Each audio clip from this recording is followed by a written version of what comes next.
Namataan si David Licauco na may kasamang girlfriend pambansang Ginoo David Licauco. Nakita ng isang netizen sa labas ng isang bar sa BGC. Kung bago ka lang sa channel na ito, huwag kalimutang mag-like, share, comment, and subscribe. At huwag kalimutang pindutin ang notification bell icon para maging updated ka sa bawat upload nating video. Kasama ang umano'y non-showbiz spotted ang aktor na si David Licauco kasama ang hinihinalang real-life girlfriend niya. Ayon sa isang TikTok user, namataan ang dalawa sa Mayes Place Bar sa Bonifacio Global City, Taguig City, nakaraang July 2, 2024. Kalakip nito ay ilang paparazzi shots kung saan kita si David at ang kasama niyang babae. Kausap ang isang lalaki, caption ng uploader, nakita si David Licauco sa Yes Plus David Licauco, Yes Plus BGC David Licauco. Kagad namang nag-imbestiga ang mga netizens at pinangalanan ang babaeng kasama ni David. Ito raw ay si Kisen, ang girlfriend ng pambansang Ginoo.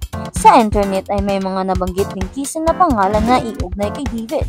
Siya raw ay si Kirsten Kisen Hizon. Taga Pampanga raw ito at kamag-anak mang may-ari ng Pampanga's Best. Ayon dito, Kisen is the chosen one for David. Mas may utak pa yata si Kisen kisa kay Barbie.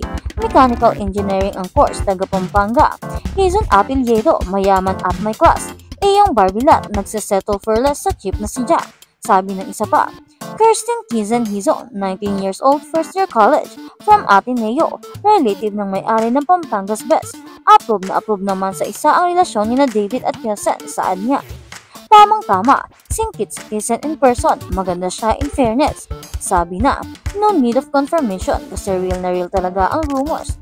Namataan sina Kisen Hizon at David Licauco.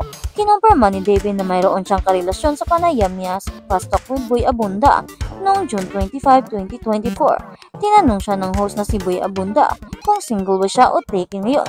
Sa una mahinuhang nag-aalangan pang sumagot si David hanggang sa amin niyang taken na siya. Hindi pinangalanan ng aktor kung sino ang babaeng nagpapasaya sa kanya ngayon. Ngunit matagal ng haka-haka na ito hindi tagal ng showbiz. Aminado rin si David na nagbago ang pananaw niya pagdating sa pagmamahal nang tumutong siya ng 20s. Noong bata pa raw siya ay kontento na siya kung makaano makilala siya ng babaeng pasok sa kanyang standard. Pero ngayon, siya ay 29 years old na ay marami na raw siyang dapat ikonsidera. Pagbabahagi niya, when I was younger as long as maganda, chinita tsaka masaya kausap. Before kasi yun ang Yahoo Messenger kaya kapag masaya kausap, feeling mo in love ka na. Lalo na noong bata ka pa. Kaya ngayon iba na. I think you have to empathize with your partner. And I'm sure marami kasing problema along the way. So kailangan mong lumaban. Kailangan mong intindihin kung saan ang galing yung partner mo. At hindi na siya kagaya ng dati. Basta maganda lang, good family background, mabait. So now talaga mas naging ano ako. Siguro understanding. Kailangan na ng ganun.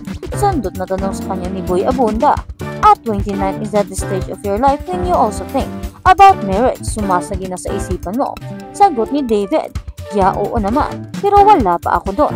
I think mas nakafocus ako sa career at negosyo ko. At sa kabilang banda naman, still ng SB19. Sa mata naman po ng nanay ko, ako yung pinakamagaling.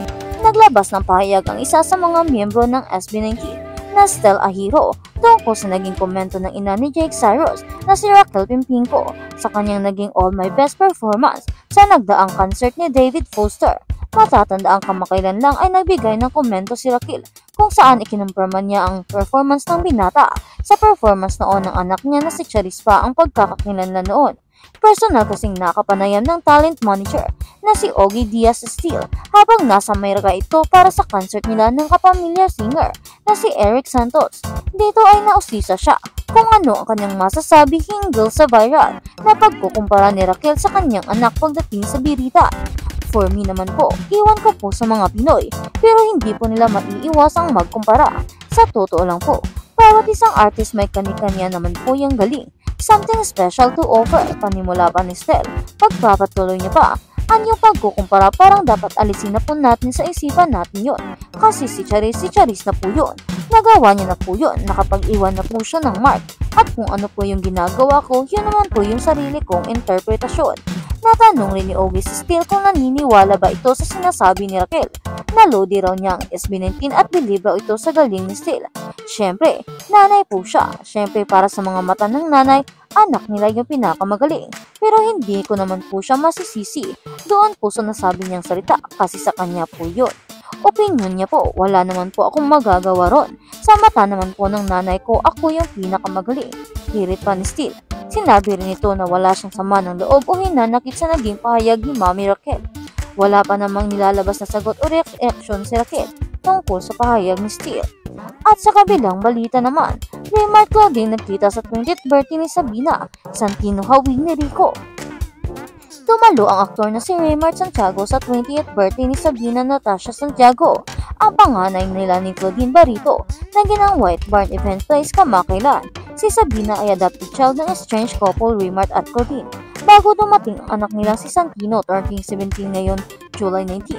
May dalawa pang adopted si Claudine after nilang maghiwalay ni Raymart, sina Kea at Noah. Base sa mga larawang ipinost ng aktor sa kanyang Instagram account, ay iilan lang ang dumalong celebrities tulad ng co-stars niya sa Home Along the Regis tulad ni Nova Villa, Boyto Quizon at iba pa. Maraming nagulat ng netizens kay Santino dahil pwedeng matini idol pero tulad na sinulat namin dito sa bandera, kamakailan ay hindi type ng binatilyo ang umarte sa harap ng kamera. Mas bet niyang mag-direct tulad ng Lolo Pablo Santiago niya at mga tito na sina Ruel at Randy Santiago. Inamin din ni Claudine na maraming commercials na ino-offer kay Santino pero ayaw ng kanyang anak kaya mag-aral lamang muna ang ginagawa nito sa isang international school at mas bet din ang panganay niyang si Sabina ang tapusin ang pag-aaral kaysa mag-showbiz din.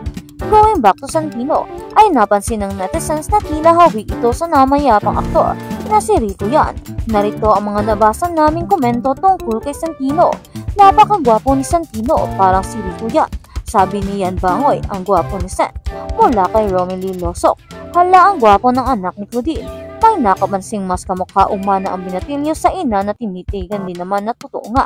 Tila walang nakuha sa amang si Raymart. Ayon kay Lotes Melodubaang, mana ni Claudine si Santino. Sang-ayon din si Mary Jane Kiambao Guindo. Pogi ni Santino o kamukha ni Miss Chloe.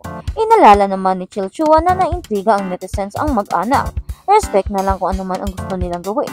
Importante kumpleto sila sa birthday ng eldest daughter nila. Huwag nang intrigahin. Si Santino raw ay lalaking version ni Claudine, sabi ni Jocelyn Serna. Claudine boy version, tapos yung girl Sabina kay Raymart ang mukha. Just saying. May nagsabi namang hawig ni Aga Mulak sa Santino, say ni Mariam Agunon.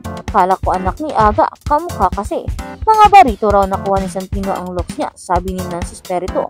Kumuha sa barito si Santino o say naman ni Rose Banizo. Hala, gwapo naman ang anak ni Glenn, ano pala kung si Rico yan naging ama na.